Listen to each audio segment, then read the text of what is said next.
بسم اللہ الرحمن الرحیم۔ السلام علیکم ناظرین، راست گو نیوز کے ساتھ آپ کا میزبان ارباب جٹ۔ پاکستان میں یہ سب کیا چل رہا ہے؟ آٹا، چینی، گھی، پیاز اور دیگر اشیاء خرد و نوش کی ذخیرہ اندوزی کے بعد پٹرول کی قلت نے شہریوں کو دن میں تارے دکھا دیے ہیں۔ سیاسی، ریاستی اور عسکری قیادتوں کا ایک دوسرے کو آنکھیں دکھانا، نااہل بیوروکریسی، پاکستان پر طاقتور مافیاز کا راج، کیا یہ اسباب ہیں کہ جو جب جیسے اور جہاں جیسے چاہے سریعام کر لے، یا پھر پاکستان کے عوام میں ہی عبرت، وقار اور عظمت کے ساتھ جینے کی تمنا وفات پا چکی ہے؟ بہرحال ہم چین سے نہیں بیٹھیں گے۔ غلط اور حرام کاری کرنے والے اگر حدیں چھو سکتے ہیں تو ہم بھی پاکستان بچانے کے لیے آخری حد تک جائیں گے۔ حضرت علی رضی اللہ تعالیٰ عنہ نے فرمایا، کفر کا نظام تو چل سکتا ہے، ظلم کا نہیں۔ دنیا کے کونے کونے میں زیر بحث موضوع مہنگائی، بے روزگاری، قتل و غارت، لوٹ مار، زنا، شراب، جوا اور دیگر معاشرتی خرابیوں سے پیدا ہونے والے نفسا نفسی، بے راہ روی، افراتفری، بد امنی، خود پرستی، معاشی بدحالی جیسے دیگر مسائل کو چاہے جتنا مرضی دہشت ناک، وحشت ناک اور خوفناک میک اپ کر کے پیش کر لیا جائے، اس کا خمیازہ قوموں کو صرف کم تنزلی یا زیادہ تنزلی کی صورت میں ہی بھگتنا پڑتا ہے۔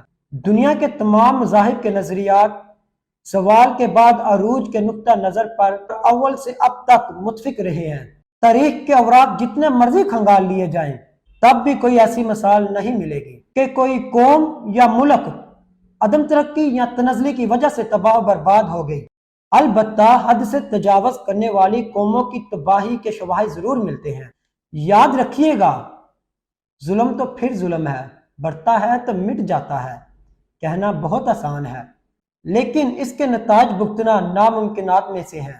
یاد رہے، فرعون، نمرود، شہداد، قارون دیگر کے انفرادی ظالمانہ کردار نے نہ صرف انہیں بلکہ ان کے پیروکاروں اور اسباب کو بھی کچل کر رکھ ڈالا۔ حکمرانوں، سیاستدانوں اور نادیدہ قوتوں پر ملک کی تباہی کا نزلہ پھینکنے والے ذخیرہ اندوزوں، بس کر دو، ورنہ تمہاری داستان بھی نہ ہوگی داستانوں میں۔ پھر سے کہتا ہوں، ذخیرہ اندوزوں، اے اللہ کے دشمنوں، ورنہ تمہاری داستان بھی نہ ملے گی داستانوں میں۔ یہ ایک معمولی انجام ہے۔ تمہارے اس ظلم کی وجہ سے جو حشر ہوگا، اس پر پچھتانے کے لیے تمہاری اگلی نسل تک بھی نہ ہوگی۔ پہلے ہی مشکلات میں گرے پاکستان کی عوام پر پیٹرولیم مصنوعات کی قلت پیدا کر کے تم کیا سمجھتے ہو مال بنا لو گے؟ نہیں، ہرگز نہیں۔ در حقیقت تم اللہ کی طاقت کو چیلنج کر کے دنیا میں ہی عبرت کا نشان بننے والے مٹھی بھر اشخاص کی فہرست میں شامل ہونے جا رہے ہو۔ ذخیرہ اندوزی کو اپنا حق سمجھ کر عوام پر معاشی قتل کرنے والوں قریب ہے کہ اللہ کی لاٹھی کا تم پر چارج ہوگا۔ کوئی شک میں نہ رہے، ظالم کا ساتھ دینے والا بھی ظالم ہی ہے۔